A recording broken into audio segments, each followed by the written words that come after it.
গণতন্ত্রকে হত্যা করার প্রয়াস বিজেপি মেনে নেবে না। মুখ্যমন্ত্রী ইচ্ছে করে এসব করাচ্ছেন।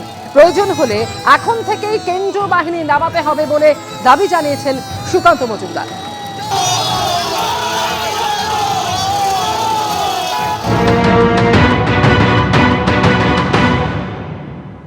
রাত্রিবেলা যখন আমাদের বিরোধী দলনেতা ঝাড়গ্রাম থেকে ফিরছিলেন প্রোগ্রাম করে, তারপরে তার উপরে আক্রমণ হয় এবং সেই আক্রমণ বর্বরচিত আক্রমণ, এবং সেই আক্রমণ পুলিশের উপস্থিতিতে হয়। ওনার সাথে আমার কালকে রাতেই কথা হয়েছে, উনি যখন থানায় ধর্ণা দিচ্ছিলেন। এই ধরনের গণতন্ত্রকে হত্যাকারী প্রয়াস ভারতীয় জনতা পার্টি মেনে নেবে না। কিন্তু বারবার এই ধরনের ঘটনা ঘটছে, কখনো আমাদের বিরোধী দলনেতার উপর হচ্ছে, কখনো আমাদের রাজ্য সভাপতির গাড়ি আটকে রাখা হচ্ছে, কখনো আমার উপরে হয়েছে। এর আগে আমি যখন রাজ্য সভাপতি ছিলাম তখনও হয়েছে, পরেও হয়েছে। এই যে গণতন্ত্রকে হত্যা করার প্রয়াস, এই প্রয়াস মুখ্যমন্ত্রী এই জন্য করাচ্ছেন যেন এমন একটা পরিস্থিতি হয় যে কেন্দ্র সরকার যেন কোনো কড়া পদক্ষেপ নেয় এবং তারপরে তিনি সহানুভূতি পেয়ে আবার যেন ভোটের ক্ষমতায় ফিরে আসতে পারেন। কিন্তু সেটা তো হবে না। তা মানুষ ঠিক করে নিয়েছে যে এবার তৃণমূল কংগ্রেসের বিদায় হবে। ভোটের আগে কি সন্ত্রাস বাড়বে বলে আপনার মনে হচ্ছে? বাড়ানোর চেষ্টা করবে, এটা নির্বাচন কমিশনের কাজ। সন্ত্রাস যেন না হয় তার জন্য যা করার তা করতে হবে। প্রয়োজনে যদি এখন থেকে কেন্দ্রীয় বাহিনী নামাতে হয়, এখন থেকে কেন্দ্রীয় বাহিনী নামাতে হবে। গতকাল শুভেন্দু অধিকারীর কনভয়ে হামলার অভিযোগ এবং এরপরে বিট হাউসে অবস্থানে বসেন তিনি। গতকাল কি বলেছিলেন শুভেন্দু অধিকারী, শুনুন।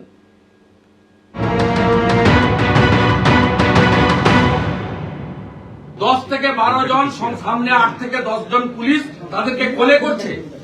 কাঠের বাটাম, মোটা বাঁশ, আস্তে আস্তে আমার সামনের গাড়িটা আর পরেরটা দুটো ব্ল্যাক স্করপিওর উপর দমাদম। আমি যেদিকে কাছের দিকে বসছি সেদিকে দমাদম করে পিটছে। আর এই লোকাল পাবলিককে জিজ্ঞেস করুন, পেট্রোল আর কেরোসিনের জার নিয়ে এসছে গাড়ির উপর ছড়িয়ে দেশলাই মারবে। দাদা সেই সময় পুলিশ কোথায় ছিল? পুলিশ তো কোলাকুলি করছে ওদের। খবর দিয়েছে তো পুলিশ, আর খবর তো পুলিশ দিয়েছে। এই টাইমে এই বাস দিয়ে যাবে তো পুলিশ খবর দিয়েছে। এটা তো মডেল। এই এসপি বারুইপুরে একই ঘটনা ঘটেছিল। এই অরুণ গোপরা তখন বারুইপুর থানায় ছিল। কাল থেকে চলছে। কালকে খড়গপুরে আমাকে 7 জায়গায় আটকানোর প্ল্যান ছিল, করতে পারেনি। দেবরাতে 3 জায়গায় প্ল্যান ছিল, করতে পারেনি। আজকে এখানে করেছে, ভেবেছে এইসব করে দিয়ে একে মেরে দিব, নয় গাড়ি পুড়িয়ে দিব, নয় ভেঙে দেবো, এবারে পালিয়ে যাবে ছুটে। পালিয়ে যাওয়ার লোক নই। ক্ষুদিরাম মাতঙ্গিনী হাজরাত দেশের লোক। আমি নন্দীগ্রাম না করলে দিদি থেকে দিদিমা হতেন। জঙ্গল মহলে আপনাকে ঢুকতে দেয়নি মমতা ব্যানার্জি কেউ। শুভেন্দু 19 সালে বিজেপি জেতার পরে 150 পার্টি অফিস তালা পড়ে গেছিল। আমি এসে খুলেছি আপনার দলের লোককে।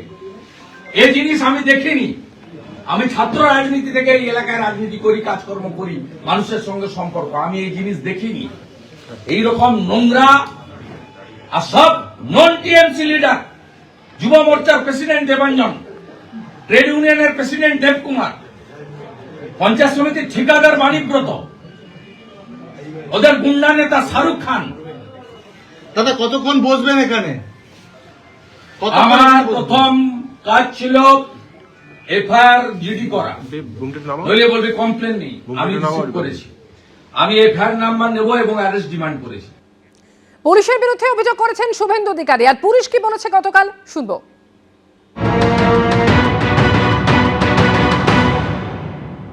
আরে ভিডিও ফুটেজে দেখা যাচ্ছে, বলছে তদন্ত করবে। এই যে 30 বছর চাকরি করতে হবে। এখনো পর্যন্ত কি অ্যাকশন নিলেন আপনারা? সামনে হচ্ছে কি অ্যাকশন? কিছু আছে এগিয়েছে এখনো পর্যন্ত? যারা ছিল প্রত্যেকের নাম বলছে, আপনারা কি ব্যবস্থা নিলেন এখন পর্যন্ত?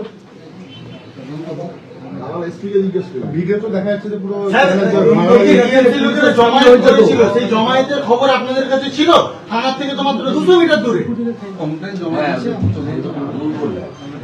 থানার থেকে 200 মিটার দূরে টিএমসির লোকেরা যদি জমায়েত করে থাকে বা যে কেউ জমায়েত করে, আপনার কাছে খবর ছিল?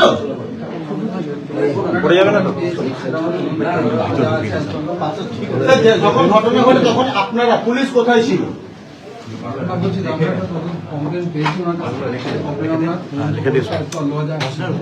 যখন ঘটনাটা ঘটে তখন পুলিশ কোথায় ছিল? না স্যার, যখন ঘটনাটা ঘটে তখন পুলিশ কোথায় ছিল, আপনারা কোথায় ছিলেন তখন?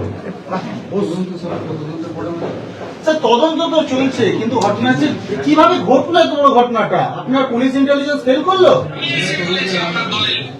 তাহলে কি যাদের দায়িত্ব ছিল তারা গাফিলতি করেছে?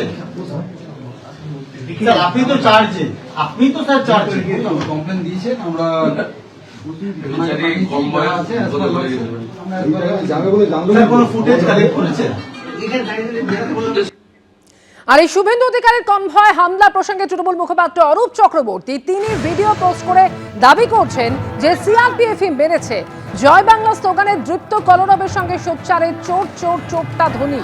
মেজো খোকা সিআরপিএফ বাহিনীর ঘেরাটোপে থেকে সামান্য স্লোগানও সামলাতে পারে না, এ নাকি আবার রাজ্য সামলাবে। বহিরাগত সিআরপিএফ চিনতে না পেরে তুমুল লাঠিপেটা করে দিল বিজেপির মণ্ডল নেতা গৌতম কৌরিকেই।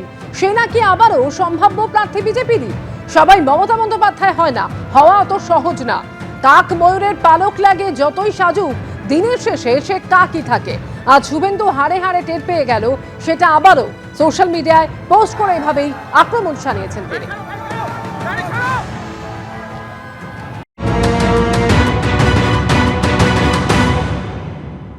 আমাদের কাছে ইতিমধ্যেই সেই ভিডিও ফুটেজ এসছে যে বহিরাগত সিআরপিএফ তারা চিনতে পর্যন্ত পারেনি কারা স্লোগান দিয়েছে বা কারা পতাকা নিয়ে গিয়েছিল।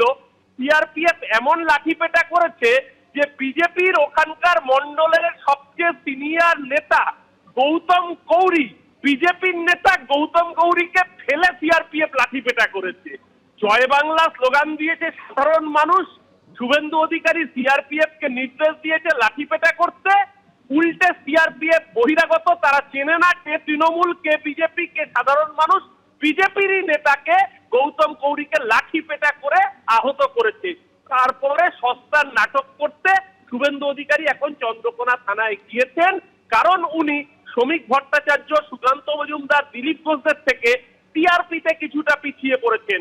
এখন এই অপদার্থ শুভেন্দু অধিকারী, আরে ময়ূরের কাকের গায়ে যতই পালক লাগাক, ময়ূরের পালক দিনের শেষে কাক কাকি থাকে, দাঁড় কাক কখনো ময়ূর হয় না।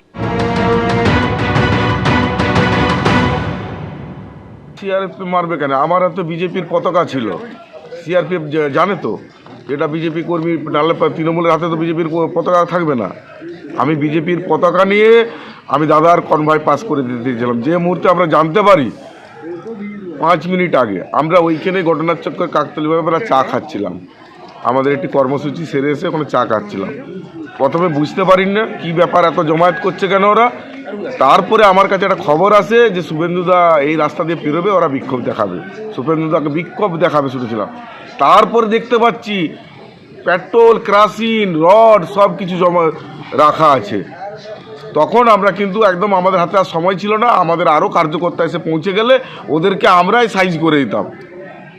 কিন্তু ঘটনাচক্রে এত সময় কম ছিল, আমরা কিছু বুঝে ওঠার আগেই শুভেন্দুদার গাড়ি এসে পৌঁছে যায়। ভিডিওতে দেখা যাচ্ছে আপনি পড়ে যাচ্ছেন। হ্যাঁ, আপনাকে নাকি মারা হয়েছে বলে অভিযোগ। হ্যাঁ, আমাকে তৃণমূল আক্রমণ করেছে। আমি যখন দাদার গাড়িটাকে, ওরা ঠিক করতে পারছিল না কোন গাড়িটায় দাদা আসছে, আমি দেখতে পেয়েছি দাদার গাড়িটাকে যে কোনোভাবে বের করে দিতে, যাতে কোনোভাবে দাদার উপর কোনো আক্রমণ না করতে পারে। তখন আমার উপর আক্রমণ করে ওরা।